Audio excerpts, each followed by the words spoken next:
بسم اللہ الرحمن الرحیم اللہم صلی علی سیدنا و حبیبنا و نبینا و مولانا محمد وعلی آلہ وصحبہ وسلم۔ معزز ناظرین، السلام علیکم ورحمۃ اللہ وبرکاتہ۔ حضرت سیدنا ابراہیم خلیل اللہ علیہ السلام کی مبارک سیرت سے گفتگو کا سلسلہ جاری ہے۔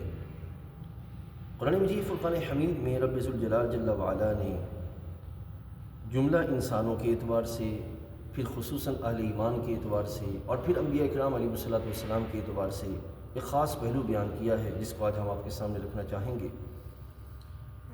اللہ تعالیٰ قرآن مجید میں ایک مقام پہ ارشاد فرماتا ہے کہ الذی خلق الموت والحیات لیبلوکم ایکم احسن عملا، یعنی کہ قرآنی جو زندگی اور موت کا فلسفہ ہے وہ کیا ہے؟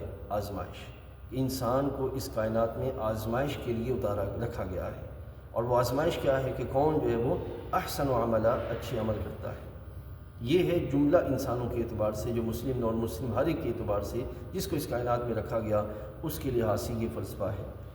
معزز ناظرین، یہاں اس فلسفے سے ویسٹ کا ایک فلسفہ جو سوچ ہے یا فلسفہ ہے جو ہماری سوسائٹی میں نوجوانوں کے درمیان عام ہے کہ بھئی زندگی جو ہے وہ انجوائمنٹ کے لیے ہے، زندگی محض امیوزمنٹ کے لیے ہے کہ 4 دن کی زندگی ہے، انجوائے کریں، بعد میں جو ہوگا وہ دیکھی جائے گی، یا بعد میں جو ہے وہ ہم نے ختم ہو جانا ہے تو اس زندگی کے اندر جو بہاریں لوٹنی ہیں وہ لوٹ لیں۔ تو معزز ناظرین یاد رکھیے، یہ فلسفہ بنیادی اسلامی فلسفے کے بالکل برعکس ہے، متضاد ہے، مخالف ہے۔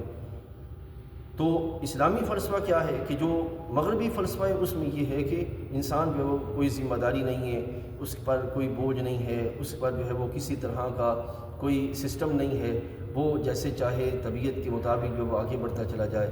لیکن جب کوئی بندہ کسی جگہ پر ذمہ دار بنا دیا جاتا ہے تو اس مقام پر اس کے لحاظ سے پھر باقاعدہ طور پر ایک طریقہ رکھا جاتا ہے جس کے مطابق وہ اپنی ذمہ داری پوری کرتا ہے۔ تو یہ جو کائنات ہے یہ ذمہ داری کا مقام ہے جو ہم نے ادا کرنی ہے۔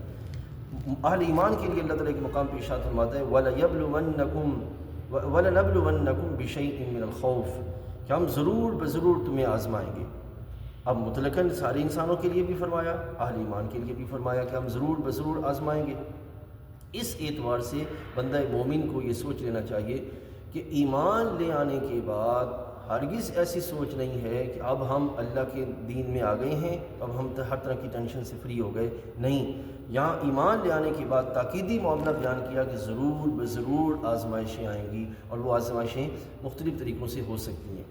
جان، مال، اولاد، کاروبار، زندگی کے مختلف پہلو، بیماریاں، ان چیزوں کے لحاظ سے آزمائش کا سلسلہ ہو سکتا ہے۔ اب معزز ناظرین، ایک یہ ہے کہ رب نے فرما دیا کہ آزمائشیں ہوں گی، اب ساتھ کہ وہ کون سا طریقہ ہے کہ جس پر چلنے سے ہم آزمائش میں جو وہ پورا اتر سکتے ہیں، اور ساتھ ہی یہ کہ وہ کوئی ایسا گروہ بھی ہے کہ جو جب ان کو آزمایا گیا تو وہ اپنے اس آزمائش پہ پورے اترے۔ تو معزز ناظرین، قرآن مجید میں اللہ تعالیٰ فرماتا ہے وَإِذِ ابْتَلَىٰ إِبْرَاهِيمَ رَبُّهُ بِكَلِمَاتٍ فَأَتَمَّهُنَّ، کہ جب ابراہیم علیہ السلام کو آزمایا ان کے رب نے چند کلمات کے ساتھ تو پس وہ اس پہ پورے اترے۔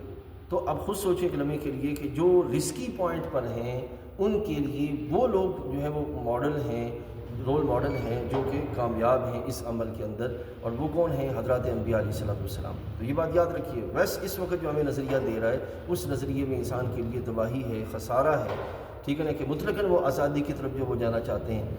انشاءاللہ اگلے کلپ میں جب کل بیٹھیں آپ کو سامنے آئے گا تو اس میں یہ عرض کریں گے کہ انسان کو اس سسٹم کے اندر ایسا رکھا گیا ہے کہ وہ ایک ہی وقت میں ذمہ دار بھی ہے اور ایک وقت میں آزاد بھی ہے، یعنی کہ بین وہ اپنی زندگی جو گزارے گا۔ تو ہمارے لیے معزز ناظرین جو رول ماڈل ہے وہ کون ہے؟ حضرات انبیاء علیہ السلام۔ اور اس وقت جو ہم قربانی کر رہے ہیں اس کو ہمیں ایز اے رول ماڈل دیکھنا ہوگا، تو انشاءاللہ پھر ہمارے لیے دنیا اور آخرت میں کامیابی ہوگی۔ اللہ تعالیٰ سمجھ و عمل کی توفیق عطا فرمائے۔ السلام علیکم ورحمۃ اللہ۔